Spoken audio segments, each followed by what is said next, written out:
I'm moving up the street, ain't feeling my heartbeat no more, but I found my melody. I'll take one more, please, yeah.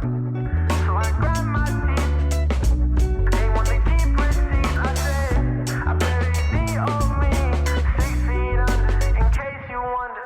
6 feet underground, my lips here won't make a sound. I told you once, I told you twice, where I left those words in a past life. I'm moving too slow, I'll pick it up with some blues. Hi guys, what's up and welcome back to our channel Travel Stories, and this is Alekia. It's been long sitting here and doing a video in my favorite background. So here I am to tell you about the Sri Lanka itinerary. So I've done quite a few videos on Sri Lanka trip, but I'm pretty sure it will be confused, where to go and what will be the budget and all. So I thought let's do a video and it will be useful for you guys. So I will try to make it as short as possible, but just try to sit with a coffee or whatever drink you want. Just enjoy this video. So let's get started. Why Sri Lanka?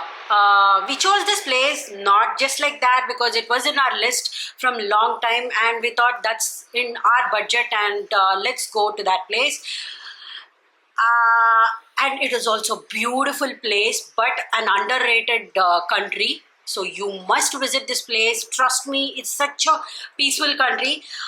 Me and Tarak, we are doing a long distance relation, and after like close to 5 months, we met there in Sri Lanka.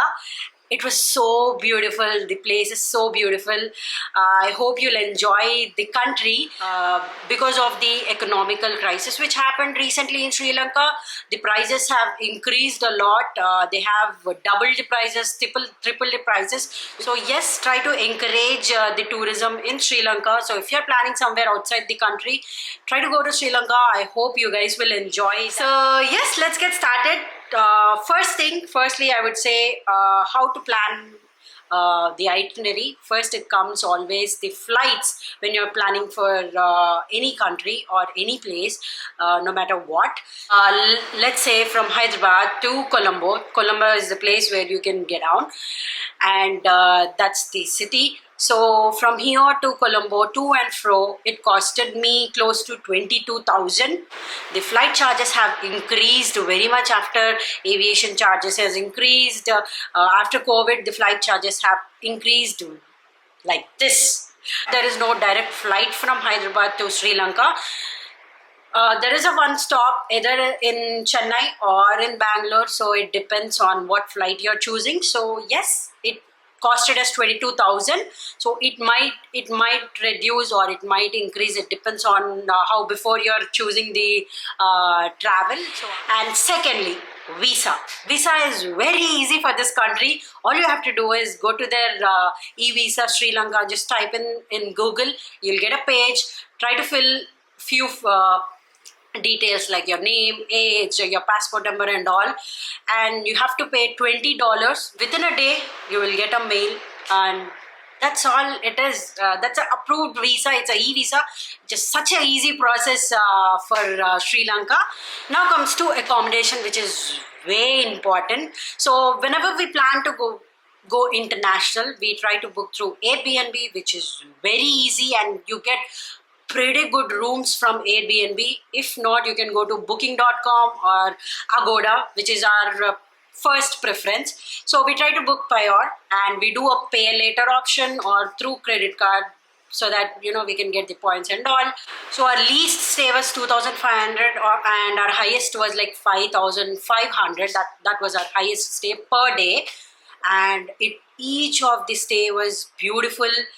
We have stayed in heritage property. We have stayed in like surfing property. It's really good. I suggest you guys to book through Airbnb. That's my first priority. That's about the accommodation. We didn't spend much on the accommodation, but yeah, that's pretty much. So the third thing, how many days are you planning? So we planned for like close to 8 days. 8 to 9 days. You can actually plan for 5 days, 6 days. It's up to you how long you have a holiday. It's up to you guys. But to roam around the whole country, it would definitely take 10 days, I would say. There are so many places to cover. If you're staying for 5 days, you can pretty much cover only 2 to 3 places. That's all you can do. We stayed for close to 8 to 9 days, so we covered almost every place. So firstly, let's talk about Colombo. It's a city. You can actually stay for 2 days, 2 nights, and from airport to Colombo, you can come by cab. Try to bargain as much as you can. And our currency, 1 rupee is equal to 3.7 Sri Lankan rupees. So, which is like a good amount. And yes, you can come from cab to your hotel and you can roam around. You can do a city tour for that day and the next day. They have good casinos. That is what I heard. So, if you're a casino lover, you can definitely try that out. They have good food. Also, do not forget to try kottu. That's very famous in Sri Lanka. Eat in local places rather than in hi-fi places, in restaurants. Try to eat in local joints. You will feel that food. And apart from that, kottu, we also like the nasi goreng, which is quite famous. I know it's an Indonesian dish, Asian dish, but again, it's somehow famous in Sri Lanka. So those are the two foods which we actually liked, and try to eat in local. So in that ways, you will save money, and there are a lot of places in Colombo which you can try. And from Colombo, you can start to Sigiriya. Sigiriya is kind of a hilly area and it's really pleasant. From there, from Colombo to Sigiriya, it's close to 177 kilometers. So we preferred bus because cab actually they were charging a lot, which is close to 5 to 6,000. So we preferred bus. We asked locals. They asked us to go to bus stop and take the bus. We have taken to the nearest point of Sigiriya, which costed us 200 rupees. We saved a lot of money over there. And from there, we took an auto, tuk-tuk, to actual resort in Sigiriya. And the next day we went to the beautiful rock, Sigiriya rock. We have seen the sunrise. It was so beautiful. It was raining actually. We saw the rainbow and all. It was so pleasant. So we have stayed there only for 1 day. We tried local food over there.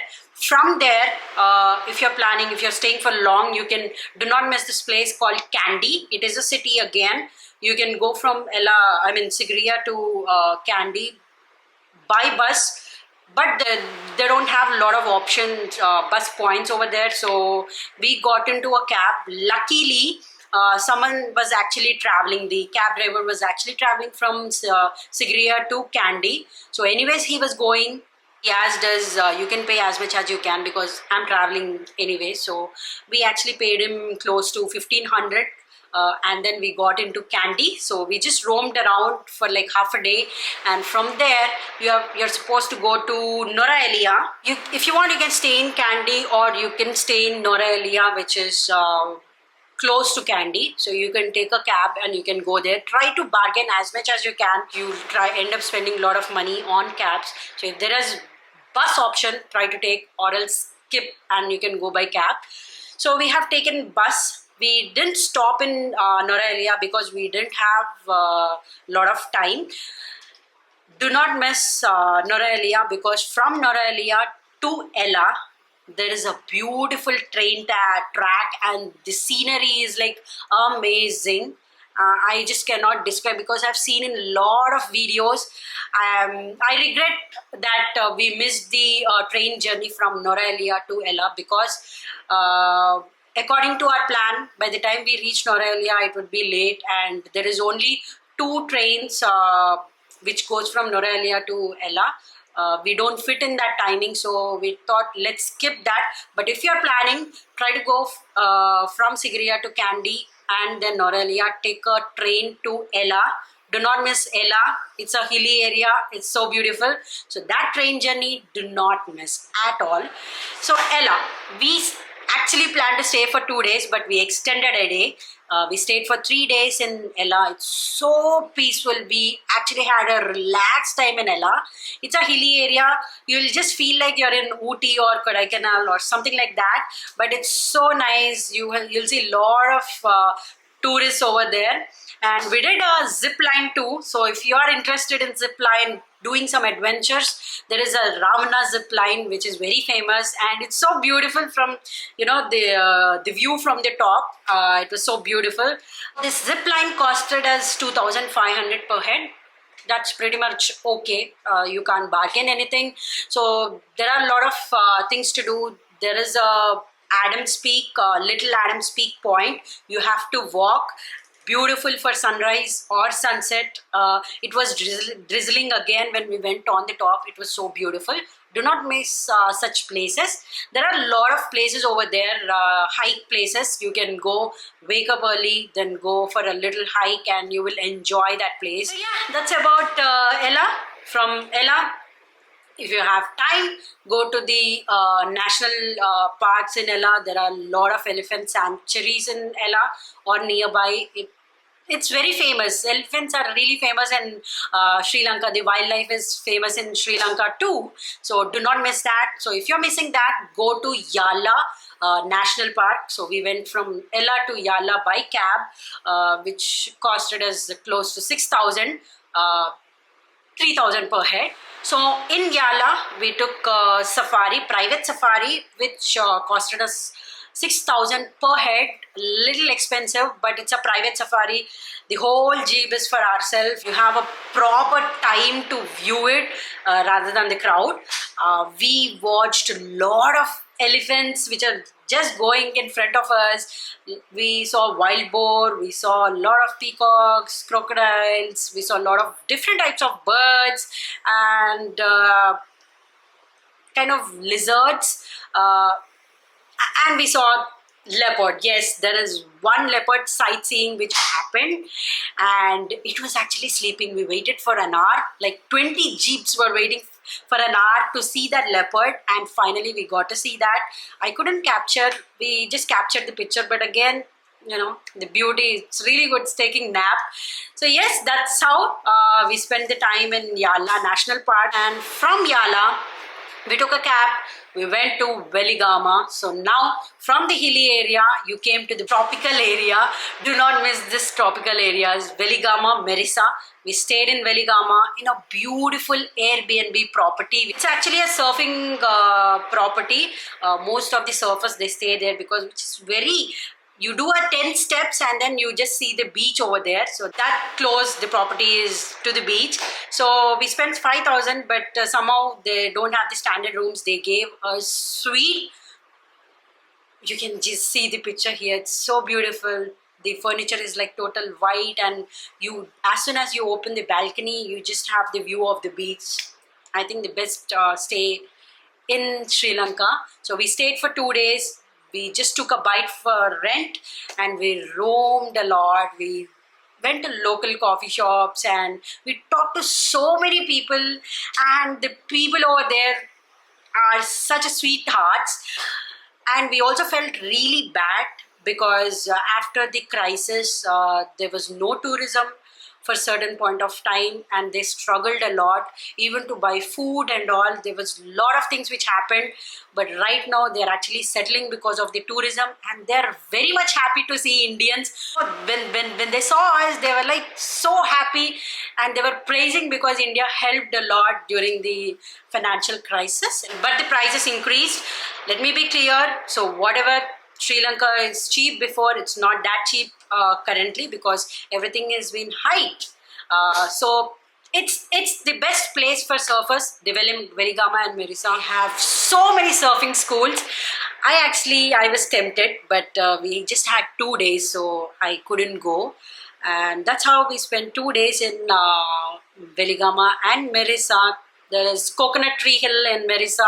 Do not miss that spot. And there are a lot of things. So from there, we took an auto and we went to Galle. It's actually called Galle. People call it as Galle. I thought it is Gale.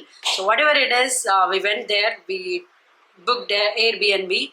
So there is a gold fort and all. It's beautiful. I felt that's kind of a French colony, like a Pondicherry French colony. It was so nice walking on that roads and all. Chill time. We did nothing much in Galle. Just enjoyed ourselves, and then from there we came back to Colombo. We took a cab, came back to Colombo, went to the airport, and that's how we ended the trip. The budget for this trip per person, it went up to 75 to 80,000, including the flights, visa, stays, food, and we did a lot of adventures like zip line, and we went to Yala National Park, which costed us that to 8 to 9 day trip. So if you want to do a cut short of your trip to 5 days or 6 days, you can reduce the budget over there.